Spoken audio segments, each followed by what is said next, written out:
Bienvenue à la grande édition de Rwanda TV. Tout de suite, les grands titres. Le président angolais João Lourenço déclare que malgré l'arrêt des combats et le retrait des M23 de presque toutes les positions qu'il avait sous contrôle, le gouvernement de la RDC traîne à mettre en exécution les résolutions signées en Angola. Un groupe de 6 étudiants de l'université américaine de Harvard et 50 autres ressortissants américains et asiatiques qui cultivent et achètent le café à travers le monde ont visité les activités des caféiculteurs de Luli en district de Gakenke.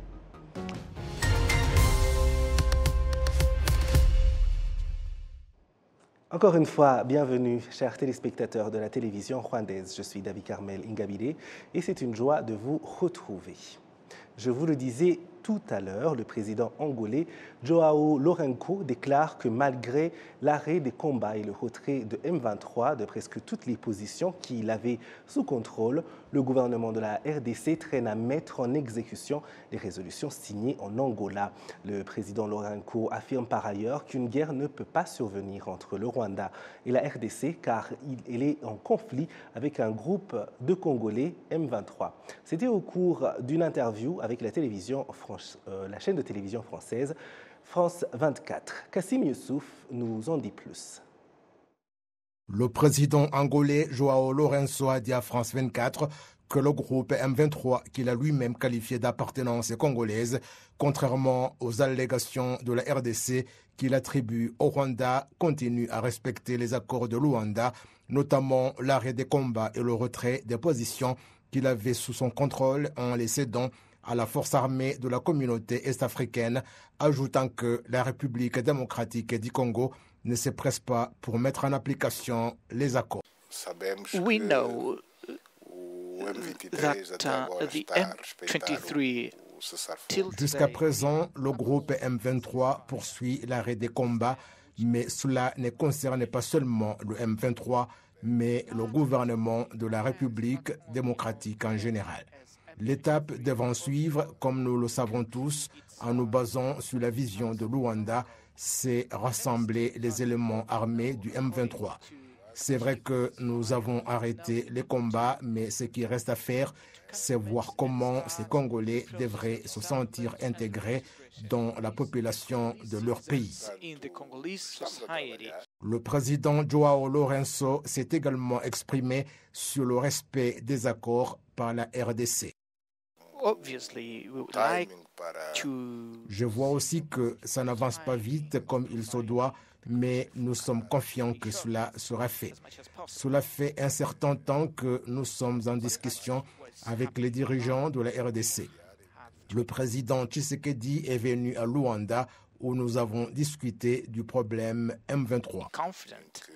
Le président Lourenço a à ce propos souligné que les membres du M23 sont des Congolais et que la solution à leurs problèmes doit être trouvée au Congo où ces éléments de M23 se trouvent. L'une des résolutions issues des pourparlers de juillet 2022 sur la sécurité du Congo ayant rassemblé le président de la République Paul Kagame, Félix Tshisekedi de la RDC et le président João Lourenço d'Angola ont décidé qu'on devrait voir comment préparer des discussions entre le gouvernement du Congo et le M23 et que ce groupe se retire des positions qu'il avait sous son contrôle. Malgré le retrait du M23 de ses positions, le gouvernement congolais continue à déclarer qu'il n'aura jamais de discussions avec ce groupe. Là où le M23 s'est retiré, on y observe des massacres commis contre la population d'expression Kinyarwanda, surtout des Tutsis. Au mois de novembre de l'année dernière, la conseillère particulière du secrétaire général de l'ONU en matière de lutte contre le génocide, Alice Wairimu Nderitu, a publié un rapport qui fait observer que des discours de haine raciale de la part de certains dirigeants des organisations non gouvernementales et des Congolais de l'étranger prennent de l'ampleur à l'est du Congo. Depuis lors, cependant, rien n'a été fait pour condamner ou bannir définitivement ces discours. Lors de la conférence régionale sur la question de la RDC à Bujumbura, à la fin de la semaine dernière, le secrétaire général de l'ONU, Antonio Guterres, a encore une fois condamné les discours qui attisent la haine et les massacres commis contre des innocents et a rappelé à toutes les parties concernées à immédiatement mettre en exécution toutes les résolutions issues des accords de Luanda et Nairobi. Il est temps que cesse la violence. Et je réitère mon appel envers tous les groupes armés. Déposez les armes immédiatement et rejoignez les processus de démobilisation, de désarmement et de réintégration. Et j'exhorte également les responsables politiques et communautaires à en finir avec les discours de haine et d'incitation à la violence. Toutes les parties doivent mettre en œuvre les décisions prises dans le cadre des processus de Luanda et de Nairobi sans délai et sans exception. La communauté de développement de l'Afrique australe SADC a fait savoir qu'elle a décidé d'envoyer à l'est du Congo une force armée, l'une des résolutions prises lors de la réunion de SADC qui a rassemblé lundi en Namibie le mécanisme de la SADC en charge des questions militaires et sécuritaires sous la direction du président de la RDC, Félix Tshisekedi, qui assure actuellement la présidence tournante de la SADC. Le seul point à l'ordre du jour de la réunion est la sécurité à l'est de la République démocratique du Congo. Ce qui est préoccupant, c'est qu'il y a beaucoup de gens dans cette partie. Il faut considérer la bonne façon qui permettrait le retour de la tranquillité dans cette partie. Il y a déjà des pays qui ont une force armée qui collabore étroitement avec la MONUSCO, dont l'Afrique du Sud, le Malawi et la Tanzanie. La communauté de développement de l'Afrique australe SADC a rassuré d'envoyer une force armée à l'est de la RDC, même si aucune date ni l'effectif de cette force n'ont été indiqués dans cette réunion. Ce qui a été convenu, c'est que cette force va soutenir la RDC dans le maintien de la paix et la sécurité dans sa partie orientale. De 6 étudiants de l'université américaine de Harvard et 50 autres ressortissants américains et asiatiques qui cultivent et achètent le café à travers le monde ont visité les activités des caféiculteurs de Luli en district de Gakenke. Le groupe d'étudiants est venu voir comment le programme d'épargne à long terme au sein des coopératives est réalisé alors que le groupe de cultivateurs et acheteurs de café cherche à se rendre compte du traitement du café depuis le champ jusqu'à sa consommation. Il s'agit d'un programme qui a démarré en 2005 et en 2009, les membres de la coopérative Dukunde Kawa ont reçu de la part de ses partenaires des vaches à lait pour qu'ils puissent avoir du fumier. Les habitants indiquent qu'une telle visite est pour eux la preuve de l'importance de la culture de café et qu'ils sont ainsi encouragés à le cultiver, ajoutant que le café leur permet un important développement de leur situation économique. La direction du district de Gakenke indique qu'elle sera davantage à l'écoute de ces agriculteurs qui continuent de promouvoir la bonne qualité de café rwandais reconnu à l'étranger grâce à son goût particulier. Vous suivez la grande édition de Rwanda TV. Des sénateurs rwandais demandent que l'enseignement de l'histoire du Rwanda et du génocide perpétré contre les Tutsis dans les écoles primaires et secondaires soit révisé. La Commission des relations internationales, de la coopération et de la sécurité a récemment visité des écoles et a constaté qu'il existe de nombreux obstacles qui font que les élèves ne connaissent pas bien l'histoire du pays en raison de la nature des stratégies utilisées et du manque de connaissances des enseignants. Le niveau de préparation et de connaissance des enseignants ainsi que les langues utilisées sont un grand obstacle. C'est un constat que nous avons cité dans le rapport que nous avons fait. Et par préparation, nous ne parlons pas seulement de formation, mais aussi d'études faites sur le terrain. Certains membres du Sénat ont demandé que l'enseignement de l'histoire rwandaise se fasse de manière large et bien planifiée. Nous voyons que les cours d'histoire s'arrêtent en 1994, alors qu'après que le génocide contre les Tutsis, il y a eu tous les efforts que nous continuons de fournir pour reconstruire la nation. Et si les cours ne s'arrêtent qu'en 1994, il y a un objectif que nous ratons. Je propose qu'il y ait une préparation particulière des enseignants, qu'il y ait une sélection d'enseignants du cours d'histoire qui soient formés et qu'il y ait un nouveau module pour ce cours afin que les élèves puissent mieux comprendre et apprécier le cours d'histoire. L'Assemblée générale du Sénat a de nouveau demandé aux institutions, y compris le ministère de l'Éducation, d'augmenter le temps consacré à la leçon d'histoire et que l'histoire du génocide des Tutsis soit une leçon à part. La société de distribution et d'assainissement de l'eau Wasac a été exhortée d'accélérer les activités d'élargissement du réseau d'alimentation en eau potable dans les zones qui en ont besoin parce que 45% de la quantité d'eau traitée se détériore avant d'être utilisée. Kassim Youssouf nous en dit plus. Les habitants de certaines zones de la ville de Kigali sont heureux que le problème de pénurie d'eau soit de plus en plus maîtrisé.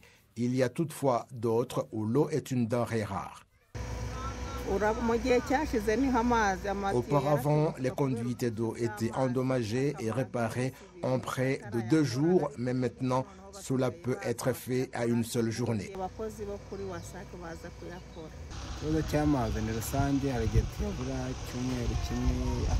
La question de la pénurie d'eau est générale, puisque vous constaterez peut-être que parfois, nous passons presque une semaine sans eau et cette pénurie d'eau nous amène à puiser l'eau des marécages, ce qui n'est pas du tout nécessaire.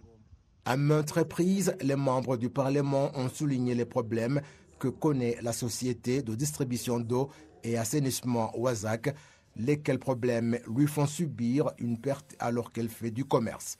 Les parlementaires s'interrogent sur ce qui doit être fait pour que cette société réalise des bénéfices et qu'elle soit productive pour ceux qui ont besoin d'eau. Dans le district de Bugesera, on utilise l'eau en provenance des rivières et des marécages, ce qui semble être un très gros problème car nous connaissons tous les conséquences de la consommation d'eau sale et les maladies qui se développent à partir de cette eau. Donc, ma question est de savoir ce qui est en train d'être fait pour résoudre ce problème ou si vous avez déjà discuté avec le district des mesures qu'il a prises pour résoudre ce problème.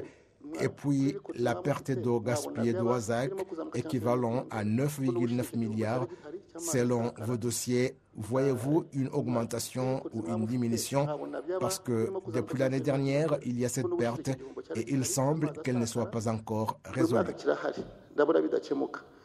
Le rapport de l'auditeur général des finances publiques de l'exercice clôturé le 30 juin 2022 révèle que depuis janvier 2021, Wasac avait réalisé une perte de 4,5 milliards de francs rwandais suite à l'achat d'eau non traitée par ses usines d'épuration.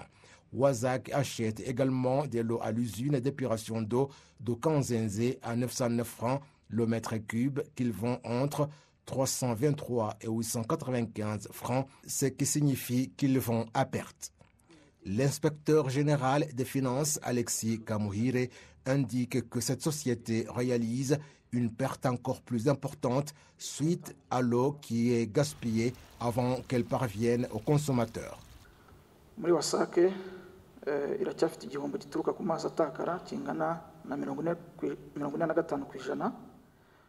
À Wasac, il y a encore la perte qui provient de l'eau gaspillée d'environ 45% de l'eau traitée et cette perte est entre 9,9 milliards et 27,4 milliards en se basant au faible tarif de 323 francs par mètre cube et le plus élevé de 895 francs par mètre cube.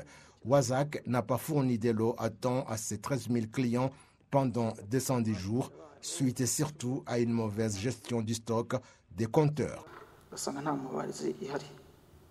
L'inspecteur général des finances d'ajouter que les projets d'assainissement évalués à environ 110 milliards de francs rwandais n'ayant pas été mis en exécution à temps sont actuellement au niveau d'appel d'offres du marché et d'expropriation.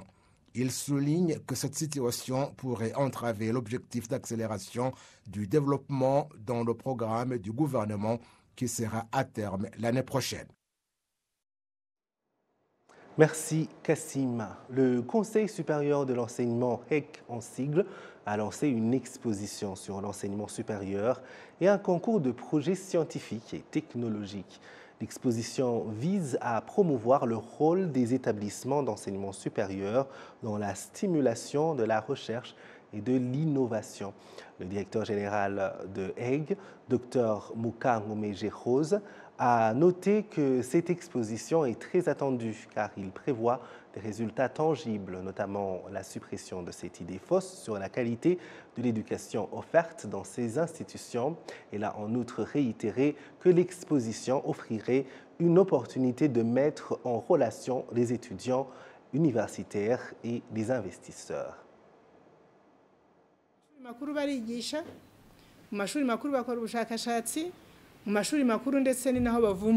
Il y a une éducation de qualité dans les établissements d'enseignement supérieur. Ils font de la recherche et ils créent de nouvelles choses. Mais cela ne suffit pas, puisque ce n'est pas connu. Les gens ont plutôt l'idée fausse qu'il n'y a pas d'éducation de qualité dans les établissements d'enseignement supérieur. Donc, ce que nous avons fait, nous avons consulté toutes nos 38 universités pour qu'elles envoient des projets qu'elles pensent pouvoir être exposés. Et à partir de là, cela peut être développé et rendu utile comme moyen de promotion de l'économie basée sur la connaissance. L'autre chose que nous voulons, c'est qu'il n'y ait pas un seul pays qui se soit développé sans la recherche et des innovations qui changent la vie des gens. Par conséquent, les écoles ont envoyé leurs projets et nous avons mis une équipe d'experts pour examiner et classer ces projets afin d'obtenir ceux qui seront exposés.